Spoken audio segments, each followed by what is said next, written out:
साथियों नमस्कार, एक बार फिर आपके बीच doctor Jitendra Kumar, pharmacist training master.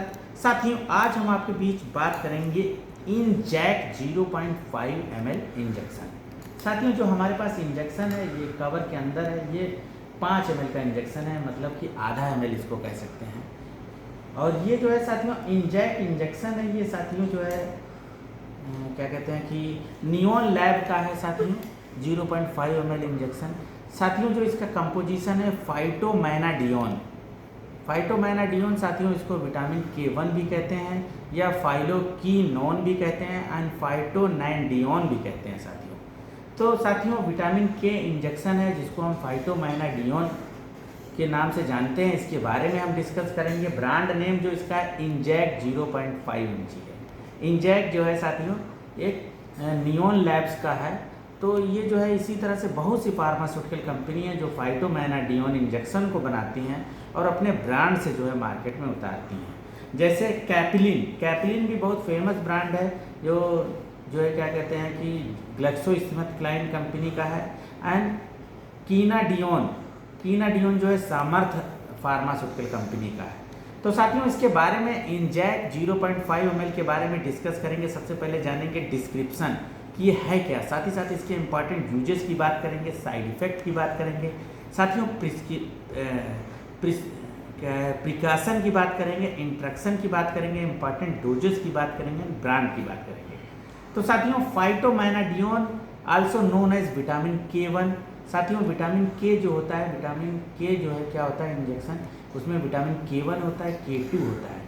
Vitamin K की हम जो है इंजेक्शन जो बनता होता है उसके बारे में डिस्कस कर रहे हैं, जिसको हम विटामिन K इंजेक्शन भी कहते हैं, फाइटोमैनाडियोन भी कहते हैं, फाइलोकिनोन भी कहते हैं एंड फाइटोनैंडियोन भी कहते हैं। ये क्या होता है साथियों, is vitamin found in food used as a dietary supplement. और ये क्या होता है भोजन से प्राप्त होता है मनुष्य को या फिर डाइटरी सप्लीमेंट में।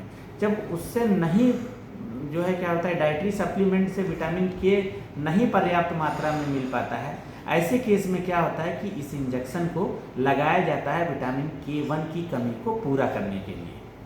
साथियों as a supplement it is use to treat certain bleeding disorders. और ये क्या होता है कि इसकी कमी से क्या होता है शरीर से ब्लीडिंग होने लगती है, ब्लीडिंग डिसऑर्डर हो जाता है, तब उसको लगाया जाता है। And this is include warfarin overdose. Warfarin injection जो है मनुष्य को दिया जाता है या वारफरीन की डोज दी जाती है, जैसे टैबलेट या इंजेक्शन रूप में दी जाती है। तो उसको क्या होता है जब ओवरडोज हो जाती है तो उसकी ब्लीडिंग होने लगती है, जैसे आंखों से जो है ब्लड निकलने लगता है, कहीं से भी बॉडी से निकलने लगता है।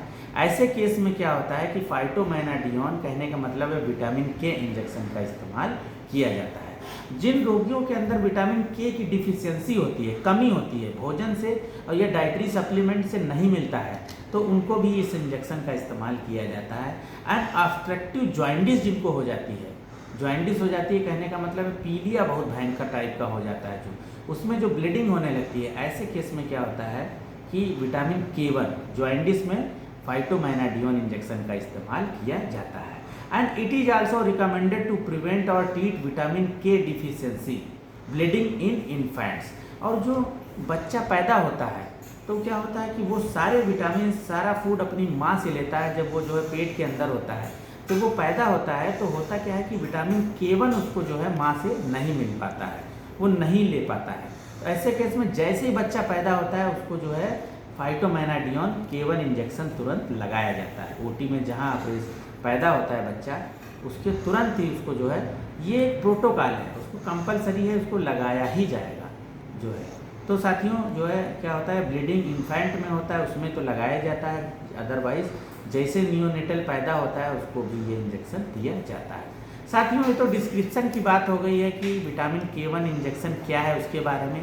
इंपॉर्टेंट इसके यूजेस की बात करेंगे साथियों। Vitamin K is use to treat prevent low level of certain substances blood clotting factor. जो ब्लड क्लॉटिंग फैक्टर हैं साथियों, उसमें क्या होता है कि क्लॉटिंग फैक्टर को जो है मतलब लो लेवल जब हो जाता है तो उसको ट्रीट और प्रिवेंट करने के लिए इस इंजेक्शन का विटामिन K का उपयोग किया जाता है। साथ ही साथ क्या होता है कि साथियों स्टॉप ब्लीडिंग आफ्टर एक्सीडेंटल और इंजुरी। जैसे किसी का एक्सीडेंट हो जाता है या कोई इंजरी हो जाती है, उसमें क्या होता है खून बहता रहता है, और जो है ऐसे केस में क्या होता है कि विटामिन K1 इंजेक्शन फाइटोमैनाडियोन दिया जाता है और ब्लड रुक जाता है।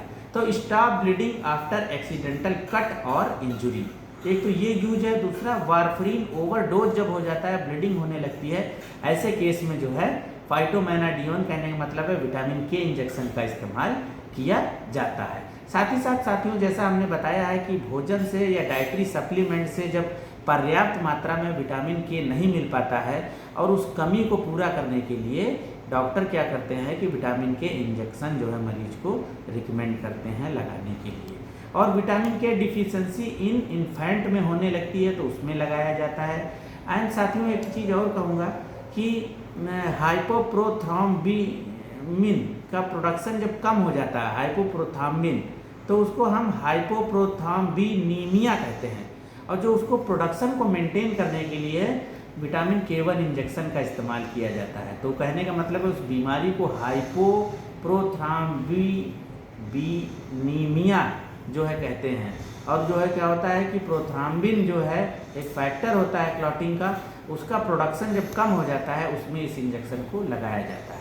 साथियों जब भी बच्चा अपनी माँ के पेट में होता है, सारे विटामिन ले लेता है, सारा आहार से उसको सब चीज़ मिल जाता है, विटामिन K नहीं मिल पाता है, तो जैसे ही पैदा होता है उसको विटामिन K इंजेक्शन लगाया जाता है। और साथियों क्या होता है, जैसे कोई प्रेग्नेंट महिला है और उसको ब्लीडिंग होने लगती है अचानक, जैसे चौथा या 5वां महीना या 6वां महीना, ऐसे केस में भी डॉक्टर क्या करते हैं विटामिन K1 इंजेक्शन फाइटोमैनाडियोन को रिकमेंड करते हैं। साथियों और भी बहुत से यूज हैं, डॉक्टर अपने विवेक से अपने हिसाब से इसको जो है रिकमेंड करते हैं। तो ये तो यूजेस की बात हो गई। साथियों इसके इस्तेमाल से जो है कुछ साइड इफेक्ट हैं, जैसे कि पेन होने लगता है जहाँ लगाया जाता है, स्वेलिंग होने लगती है, सोरनेस एट द इंजेक्शन हो जाता है साइट पे, जहाँ साइट पे लगाया जाता है, सूजन आ जाती है, लालपन हो जाता है, खुजली होने लगती है, इन्फ्लामेशन हो जाता है। और साथियों क्या होता है कि जो है टेस्ट चेंज हो जाता है, जो खाना खाते हैं बर्ड्स जो है चेंज हो जाती हैं, चक्कर आने लगता है मरीज को ये, और इसको लगाने से पसीना बहुत निकलने लगता है, स्वेटिंग होने लगती है मरीज को, और शॉर्टनेस ऑफ ब्रीथिंग होने लगती है, और हार्ट रेट जो है बढ़ जाता है रैपिडली। तो ये इसके साइड इफेक्ट है साथियों। प्रिकॉशन की बात करेंगे तो जैसे ब्लड डिसऑर्डर्स हैं तो उसमें जो है डॉक्टर की देख रेख में दिया जाएगा, अदरवाइज उसमें नहीं दिया जाएगा। अगर किडनी की बीमारी है तब इस इंजेक्शन को नहीं लगाएंगे, और लीवर की बीमारी है तब इस इंजेक्शन को नहीं लगाएंगे। तो साथियों कहने का मतलब है प्रिकॉशन जब भी डॉक्टर या फार्मासिस्ट के पास जाएं, अगर कोई बीमारी है पहले से तो वो बताएं, अगर कोई दवा खा रहे हैं तो ऐसे केस में डॉक्टर उसको उसी हिसाब से दवा देगा। साथियों इंट्रैक्शन की बात करेंगे तो interaction with vitamin K1 injection, तो बहुत सी मतलब इंजेक्शन के साथ है, जैसे नायासाइड ग्रुप की दवाइयाँ हैं जिसमें आइबुप्रोफेन है, नेप्रोक्सिन है, अगर दवा खा रहे हैं तो उस केस में इस इंजेक्शन का इस्तेमाल नहीं किया जाएगा, डॉक्टर इसको नहीं अलाउ करेंगे। साथ ही साथ अगर एस्प्रिन खा रहे हैं तब नहीं। और क्या होता है मतलब उसमें क्या होता है कि एस्प्रिन अगर खा रहे हैं ऐसे केस में इस इंजेक्शन को लगा दिया जाएगा तो मतलब ब्लीडिंग जो है और बढ़ जाएगी, मतलब उसमें रिस्क हो जाएगा। तो कहने का मतलब है कि इसको नहीं दिया जाएगा। तो नायासाइड दवाइयों के साथ नहीं दिया जाएगा, और अगर इसका वारफरीन के साथ इंट्रैक्शन कर सकता है तो इसलिए इसको नहीं दिया जाएगा, एस्प्रिन के साथ इसको नहीं दिया जाएगा। साथियों इसकी डोजेस की बात करेंगे साथियों, तो बच्चों में जो है 0.5 ml, कहने का मतलब जो ये इंजेक्शन है हमारे पास पूरा लगा दिया जाता है इंजेक्ट के नाम से, विटामिन K1 है, फाइटोमैनाडियोन। और एडल्ट में जो है 1 ml इंजेक्शन, इसका जो है ये 0.5 ml है और आधा ml है, और एक फुल 1 ml आता है, 1 ml जो है इंजेक्शन दिया जाता है। साथियों इसकी डोज इस तरह से है कि जैसे ब्लीडिंग हो रही है तो उसमें ब्लीडिंग को रोकने के लिए दिया जाता है, तो ब्लीडिंग रुक जाती है उसके बाद इसको देने की ज़रूरत नहीं है। अदरवाइज डॉक्टर अपनी देख रेख में अपने विवेक से इसकी डोज जो है लगवाते हैं, या सुबह शाम भी लगवा सकते हैं। तो विटामिन K डिफिशिएंसी की कमी को पूरा करने के लिए इस इंजेक्शन का इस्तेमाल किया जाता है, और जो है ब्लड को रोकने के लिए इसका इस्तेमाल किया जाता है। तो डॉक्टर इसकी डोज जो है अपने हिसाब से देते हैं। और साथ ही साथ एक चीज़ और बताऊंगा साथियों, ये IM दिया जाता है और IV कभी कभार देते हैं, तो उसको बहुत स्लोली एक्सपर्ट फार्मासिस्ट या नर्सिंग ऑफिसर के द्वारा डॉक्टर के ऑब्जर्वेशन में ही दिया जाता है।